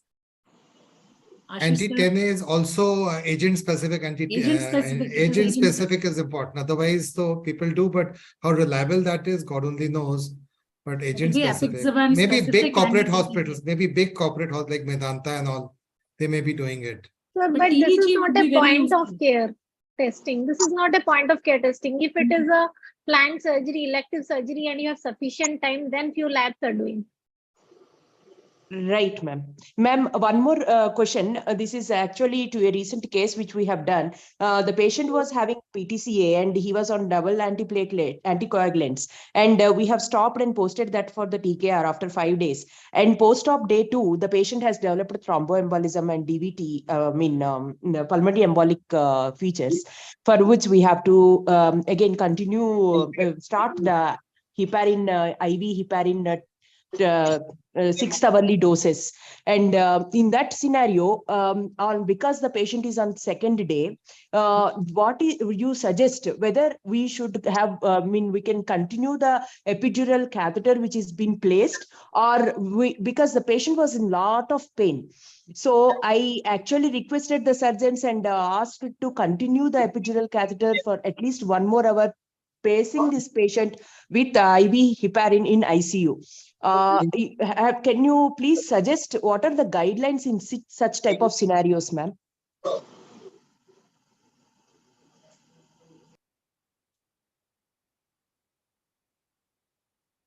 The question was for me. Yeah. Okay. So this case, what was the history that the patient was on what drugs preoperatively? Patient was on aspirin and clopidogrel, ma'am, pre-op. And both were stopped? Both were stopped 5 days prior to the surgery. But patient underwent a coronary intervention, you stopped aspirin too? That should not have been done. So heparin, you have placed an epidural and you have... We have done with combined spinal epidural. Okay. On second day, the patient was having epidural infusion. On second day, the patient developed a clinical pulmonary embolic signs. On scan of the lower limbs, we found the DVT on ultrasound scan. Regarding continuing of the unfractionated heparin and epidural catheter part, probably you should be planning for a long-term anticoagulant in this patient, but removing the catheter, you can time it by giving a duration of 1 hour, but provided your APTT is normal. In this case, I would suggest that Even if you have stopped, your APTT is normal, then only you remove your catheter. Just the timing duration which is mentioned in the table is not sufficient APTT, but then you should plan further what next you're going to do for this case, what anticoagulants you're going to restart. That is what you have to plan in this particular case. We have removed the epidural catheter as 1 hour after starting the initial dose, after 1 hour. And then we have, after removal of epidural catheter only, we have gone through this therapeutic dose of IV heparin, ma'am. But did That's you do why I was APTT? asking. Did you do APTT? The guidelines say not only the duration, again I'm saying, the guidelines say duration as well as APTT. It says with normal APTT, you can do that. Otherwise, you're not supposed to do it. Right, ma'am. Thank you so much. If we follow that, we are medically safe. That's what is the main idea of it. Not only the timing, but also the APTT. Yes, both you have to check, then only you can do. Yes. So one more question, ma'am. During the bridging therapy, normally when we stopped these dual anticoagulants, we have to start with the heparin, low molecular weight heparin, and then we stop for 12 hours or 12 hours prior to the combined spiral epidural. During my cardiac pre-assessment and they are putting the patient on fondaparinux. So the fondaparinux ideally has to be stopped 24 hours prior to the combined spinal epidural, alva, ma'am? More than that, 36 to 42 hours fondaparinux. No? Yeah. So that is where I wanted to ask, what is the role of bridging therapy, heparin or fondaparinux? Which one is the main guidelines say whether we have to keep the patient on heparin, low molecular weight, or fondaparinux? Low molecular weight heparin is the one which is suggested, and you stop 24 hours prior to the surgery. That is your bridging warfarin. That's what I understood. And you also need to check the INR. And if it is, your INR also should be normal for that, and bridge with LMWH, and then take up the case. And if the renal parameters are abnormal, then unfractionated heparin. That's what is supposed to do. There your duration would be reduced to 4 to 6 hours gap you have to give before. When we are giving unfractionated heparin, we have make it from 4 to 6. And if it is low molecular weight heparin, it is 24 hours. If it is therapeutic 24 hours, it is prophylactic, then 12 hours is sufficient. That is also there. Yes. Thank you, ma'am. And also the dose for preoperative bridging is 7,500 for daltepanil, and for postoperative bridging it's 5,000. Yes. So bridging, pre-op and post-op both have to be done, no? Yes, sir. Yes, sir. Yeah. So pre-op is 7,500 and post-op is 5,000. 5,000, yeah. Thank you so much, sir. There is a very good question in the chat box. What is the cutoff limit for platelet count for spinal anesthesia in LSCS, provided all other parameters are normal? If all other parameters are normal, that means the section is not an emergency section. That's an elective section. Yeah. So I think you better have a good platelet count, normal count. So we always take as safe as a higher, it's always safer. But the cutoff limit, I think you go for a surgery, I think it's 50,000 to 60,000 they take. But there are no fixed guidelines on the cutoff limit. Again, that also depends upon the particular state of an individual, particular state of a patient, the comorbidities, then the patient's drug therapy the patient is on, then the hormonal things are also going to play into this thing. And more importantly, if you really have got with you the thromboelastography, that's the best way to go about the cutoff limit, because the qualitative and the quantitative count, they never match with each other. You may have a 60,000 platelet count, but the actively working platelets may be 15,000 only. Those are sufficient enough to maintain the hemostasis, because even in the many of the the books also written that giving that platelet transfusion and everything till 20,000 of the platelet count, you should not trigger the panic, something like that. Many books have written different type of the guidelines for transfusion of the platelets in particular diseases, especially the dengue, which is very common in India. So but it is a surgical patient. The surgical patient, the post-operative part has to be taken care of. I think it's always safe that if the patient is having 50,000 plus count, it is assumed it is assumed normally that the must be 50% of the platelet will be functioning normally in these patients. That is 25,000. So even that is good, provided it is an emergency. If it's not an emergency, you can go for the SDP also. You can go for SDP, it can raise the count like anything. You will have a, and even if the patient is having any spontaneous history of bleeding, something like the previous history of bleeding, that also be taken into account, sir, for these things. This is my take. Other panelists can also throw light on this thing if they have something else to tell. It's also the date of the platelet count when it was done. Say it is an preeclampsia case, there is a rapid fall in platelet count. It should be a more recent one. But here again, I would say that you should take your surgeon into account. It is also the surgical bleeding which is going to trouble you. So both should be on the same boat for that, taking that call. The previous guideline was the opinion that less than 75,000 was the cutoff. But now the most recent guideline by AGB, they have placed it as 50,000. So I agree with next guideline will come for 25,000. So those guidelines are just evolving. So those are not to be taken into account. That's what I'm saying. It's an individual approach, and with the thromboelastography is not available in all the center, and how really helpful it will be to take a decision on the institution of the spinal or epidural. But I think again that, as Dr. Vijay Lakshmi said, the more danger comes to the obstetrician. She has to take the patient preoperatively, intraoperatively, postoperatively. We are just for the intraoperative purpose mainly. She has to deal with the patient psych, the patient relative, any using later on during the the postoperative ward also. Her life will be very disturbed. All the obstetrician attending those patients. Anesthetist will be doing some other case, but she will be attending to that case only for the bleeding. So I think it's a combined take, and Dr. Sreem should be there to help us out whenever these things happen. So a cardiologist will always be helpful in these type of cases because it's an individualistic approach. If the count is very low, it's on the lower side. So guidelines are just giving us a mirror.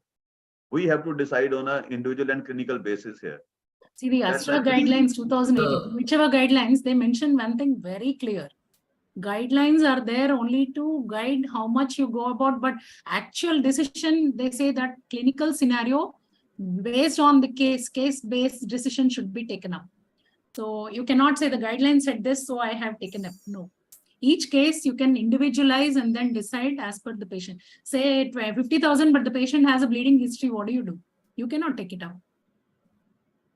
And the occurrence of a spinal epidural hematoma is a big issue. Yes. Spinal epidural hematoma is, I think the most harrowing experience that one can ever think of.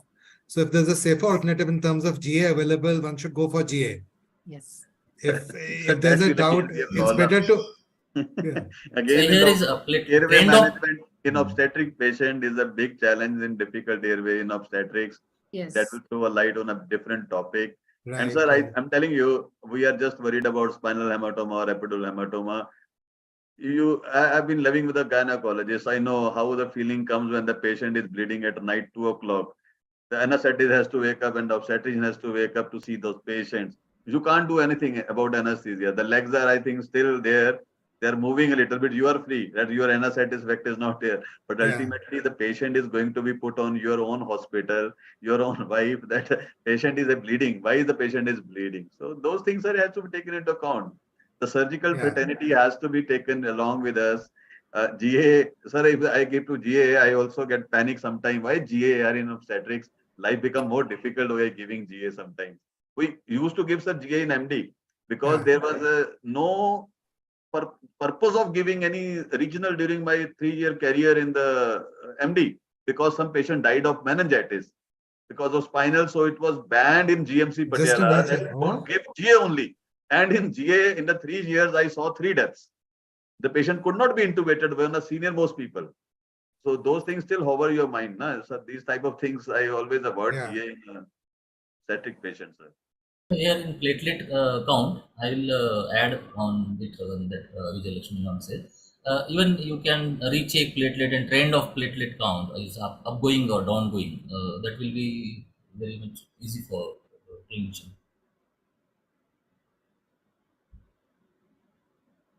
I want Dr. Madhuri to speak something. She has been there for a long time. Dr. Madhuri. Yeah. You also give your input.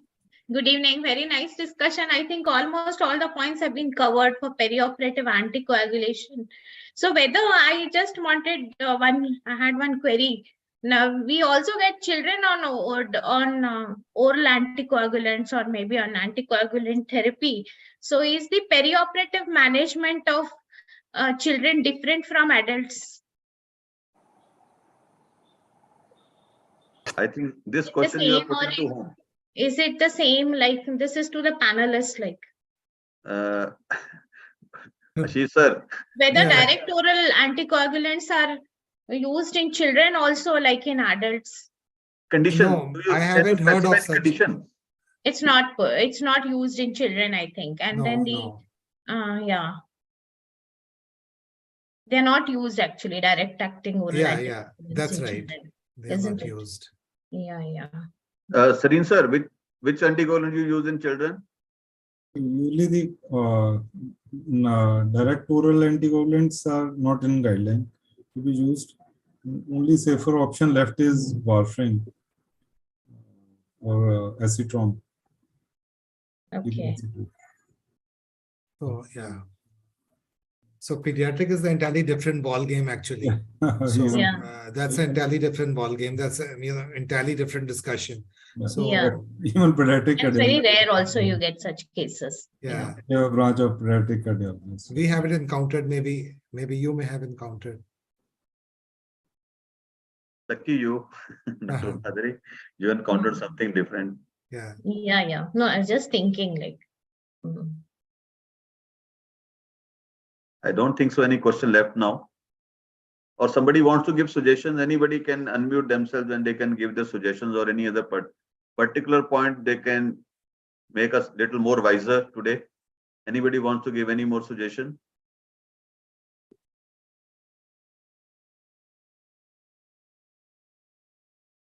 मेरे ख्याल से सबको सारे satisfy हो गए हैं आशीष sir ने सबको सेटिस्फाई कर दिया है नहीं सभी ने किया the main thing is the keep in mind the ASRA guidelines and have a ready reference, have a copy in your OT, keep on going through the guidelines again and again so that you keep these things in mind. And other guidelines also, Dr. Neetu can enlighten us on the obstetric anesthesia guidelines as well. They are similar actually. Both the guidelines have, there's quite a bit of overlap between both the guidelines. Society of Obstetric Anesthesia and Perinatology, SOAP guidelines. So they are the same almost. Dr. Manoj, you want to say something? Yes. Please say. It is very nice academic discussion between us, and it was very tremendous, benefited by all the ISA member of, especially private practitioner. So well done, ISA National. We want more common topic because most of the ISA member tell me to please organize most common topic in clip and crisp series. So well done, especially thanks to Dr. Sukhvinder Jeet Bajwa, our secretary. Academic secretary. So three cheers for him. Dr. Yes. Bajwa. Bajwa. Dr. Bajwa very nice. And ISA National, yeah. Thank you. For the dynamic secretary. And I'm very thankful to Dr. Ashish Sethi sir and all speaker. Thank you. And academic coordinator, Dr. Pooja and Dr. Ananya. Very nice coordinator of this session. So thank you all speaker. We have answered all the queries of our member. Thank you. Thank you so much. Thank you, Dr. Manoj. Thank you, sir. Now let's sum up the things. Already Dr. Ashish has summed up. So I think going by the decision of the clip series today, the best is follow everything, listen to everything, read everything, but every patient should be dealt on a very individual basis. Your wisdom, your clinical decision making is very precise, and never hesitate to take help from the cross specialties, the cross super specialties, because it will make you more wiser. We can work for the betterment and safety of the patients. The patient is more a priority for us rather than our own personal glory and ego. We should not be bringing that into the picture when we are dealing with the patient anticoagulant. We should not do some anything misadventure or therapeutic misadventure, whatever we call. Take help from any person. I will agree with here Dr. Vijay Lakshmi, because here the senior most persons come with advice. Here I will take advice from the most senior most person, because they have seen their lives, who are patients on anticoagulants. They have seen for a longer time, so they know the things well. Because everything is not written in the books, everything is not written in the journals. Many things you encounter during your lifetime. The rich and senior people, they make you rich with their wisdom. But whatever they give, just like Dr. Ashish Sethi today elaborated and deliberated the things with the wisdom. That is what actually is required. Similarly, Dr. Rahul Yadav sir also. These things are actually count.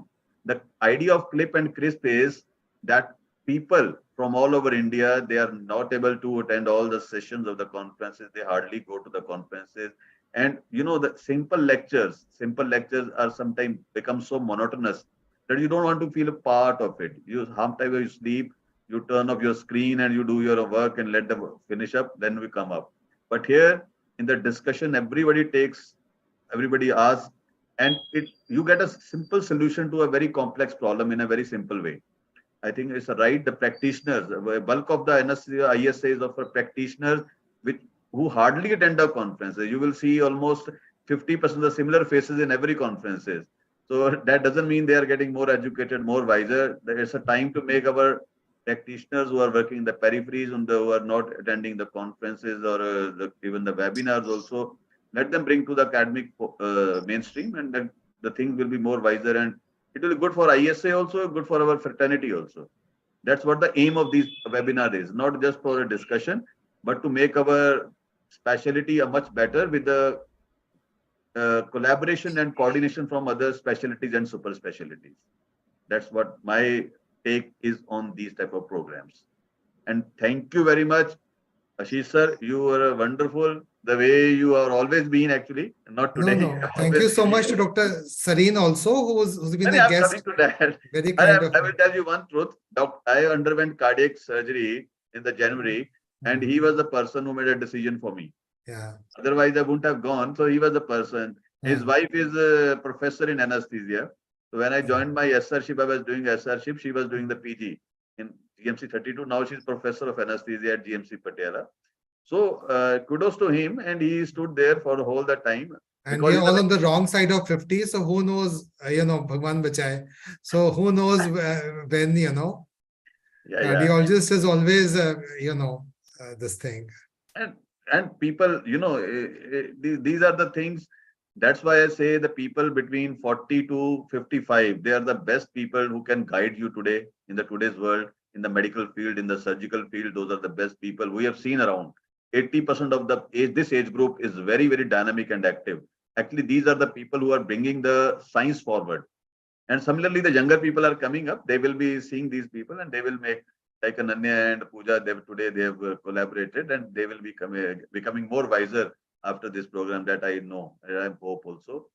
So thank you to all the panelists. Everyone has done a wonderful job, and all the queries answered in a very simple manner. So without taking a particular individual name, the facilitators and the panelists and the moderator and all the people, especially Dr. Madhuri and Dr. Manoj and Dr. Naveen was also there for some time. And I think it's a wonderful experience today. Very simple topic and dealt in a very simple manner. Thank you, everyone. Thank you. Thank you, Thank you, sir. sir. Thank you, sir. Long live ISA. Long live ISA. We always end by saying, Long live Long ISA. live ISA.